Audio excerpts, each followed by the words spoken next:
Halo, perkenalkan nama saya Pranata Dinar Arese dari Universitas Bina Sarana Informatika Kampus Tegal dari Prodi Teknologi Informasi. Bisa perkenalan dulu, Pak? Ya, nama saya Bapak Nurul Hasan Wardoyo.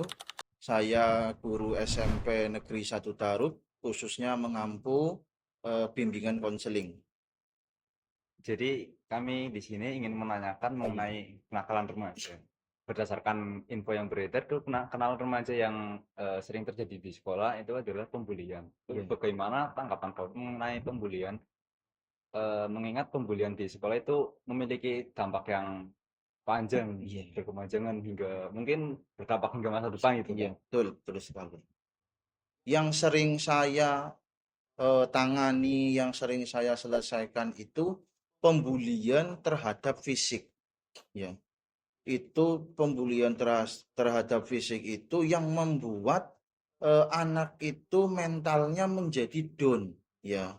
Dalam artian menjadi down itu anak malu untuk berangkat ke sekolah lagi, ya. Karena misalkan anak diledeki, ya, anak-anak sekarang misalkan meledek fisik, hitam, kecil, ya, rambutnya keriting, itu kan termasuk pembulian yang luar biasa, ya. Itu bisa mengakibatkan mental anak, ya, itu kurang bersemangat untuk sekolah. Bagaimana upaya sekolah untuk Iya, menanggapi korban bullying yang mengalami trauma hingga tidak mau berangkat sekolah itu kan sangat menurunkan indeks prestasi iya, siswa betul, tersebut, ya kan? betul. Untuk pembulian itu kan kita harus konfirmasi, koordinasi dengan wali kelas, ya. Setelah wali kelas kita harus koordinasi dengan guru BK yang lain karena semua komponen itu, ya, dari semua guru BK dan wali kelas, guru mapel ada apa, ya, itu kan sangat berperan sekali. Jadi kita mengadakan konsultasi, koordinasi, terus kita melakukan pemanggilan dulu, ya Mas, ya. Pemanggilan terhadap anak yang menjadi korban dan yang apa namanya, membuli itu, ya, kita panggil mereka berdua, kita tanya apakah ada suatu permasalahan atau dendam yang belum terselesaikan sehingga mengakibatkan kalian itu sampai eh, terjadi pembulian. Yang kedua, ya, sehingga anak itu tidak mau berangkat sekolah sampai 1 minggu, 2 minggu, bahkan sampai 1 bulan. Memang Mas itu menjadi apa namanya, pikiran kita sebagai guru BK, ya. Jadi kita melakukan pemanggilan orang tua dulu Mas, ya. Kita melakukan pemanggilan orang tua dulu, kita sampaikan kepada orang tua, ya, untuk terus memotivasi anaknya, itu kan, ya. Yang ketiga, ya, kita melakukan home visit atau kunjungan rumah, ya. Kalau misalkan kita pemanggilan orang tua itu anak masih tetap tidak bisa atau tidak mau untuk berangkat, kita melakukan home visit, kita juga memberi motivasi, kita memberi arahan biar anak itu mau berangkat lagi. Itu seperti itu. Kemudian misalnya dalam satu kelas itu pelakunya bukan hanya satu tapi Iya, banyak orang itu kan mungkin menjadi alasan nggak berangkat karena emang di kelasnya lingkungannya udah begitu. iya, Itu misalkan dari pihak korban itu mau minta pindah kelas gitu, iya.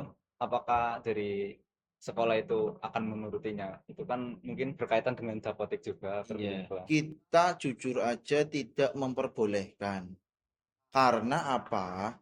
Karena satu, pindah sekolahan pun juga bukan berarti menyelesaikan masalah, ya. Itu tidak menyelesaikan masalah. Yang kedua, pindah kelas. Pindah kelas pun sama, tidak menyelesaikan masalah. Makanya kita langsung memberikan pembinaan. Kita kumpulkan satu kelas itu, misalnya satu kelas itu sudah benar-benar pembulian yang berkelanjutan gitu, ya. Kita benar-benar langsung memanggil semua anak, ya, dari kelas itu untuk dilakukan pembinaan. Biar anak itu tidak mengulangi kesalahan yang sama, pembulian, ya. Karena kasus pembulian itu hal sepele, tapi efeknya itu terhadap mental anak terlalu besar. Ya, jadi untuk misalkan pindah sekolah, pindah kelas, kita tidak memperbolehkan atau mengizinkan. Jadi pindah kelas itu enggak menjamin ya, Pak. Tidak, Mungkin iya. saja dapat berlaku hal yang serupa itu setelah Iya. pindah. Kalau misalkan anak seperti itu semua, malah kita yang repot. Petugas atau pegawai TU-nya yang kewalahan, seperti malah kebingungan. Itu sama aja kita bekerja tidak profesional seperti itu. Baik, kalau untuk kenakalan remaja yang bergerombol misalnya kayak Iya, tawuran antar iya, pelajar itu betul. gimana, Pak? Kita sudah memberikan apa sih namanya arahan ya, sudah memberikan pembinaan terhadap mereka.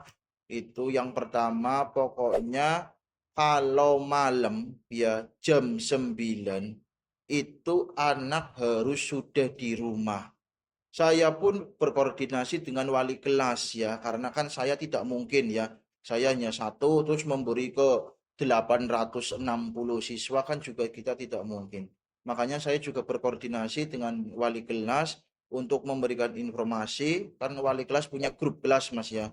Itu tolong Bapak Ibu disampaikan kalau malam, khususnya malam Minggu, walaupun itu besoknya libur, itu anak tidak diperbolehkan keluar sampai larut malam. Jam 9 harus sudah sampai rumah. Untuk meminimalisir ya, untuk meminimalisir anak itu terjadi tawuran. Masalahnya kalau sudah melek sampai tengah malam ya, sampai jam 10, 11, 12 ya, sudah ya, pasti ya ngerokok, minum. Akhirnya kan ya di bawah sadar mereka, mereka tidak sadar terjadi tawuran. Makanya saya itu sering wanti-wanti terhadap anak, tak lakukan pembinaan, ya setiap upacara pun hari Senin ya, saya selalu menyisipkan ya untuk pembinanya itu membahas tentang tawuran yang sedang marak.